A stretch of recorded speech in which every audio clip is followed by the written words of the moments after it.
৬০০ জনের বেশি ফিলিস্তিনি কারাবন্দীকে মুক্তি দিয়েছে ইসরায়েল। চুক্তি অনুযায়ী স্থানীয় সময় বৃহস্পতিবার ভোরে ইসরায়েলের কারাগার থেকে মুক্তি দেওয়া হয় এসব বন্দীদের। কাতার ভিত্তিক সংবাদ মাধ্যম আল জাজিরা জানায়, হামাস ৪ ইসরায়েলি জিম্মির মরদেহ হস্তান্তরের পর ফিলিস্তিনিদের মুক্তি দিতে শুরু করে ইসরায়েল।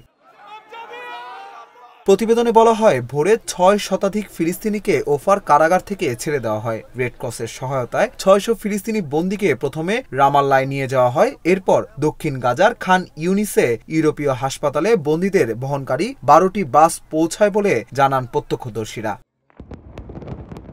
জিম্মি ও বন্দি বিনিময়ের মধ্য দিয়ে গত ১৯ জানুয়ারি শুরু হওয়া যুদ্ধবিরতির প্রথম ধাপ শেষ হতে যাচ্ছে। এখন হামাস ইসরায়েল দুই পক্ষের মধ্যে দ্বিতীয় ধাপের যুদ্ধবিরতি নিয়ে আলোচনা শুরু হতে যাচ্ছে বলে জানিয়েছে মধ্যস্থতাকারী দেশগুলো।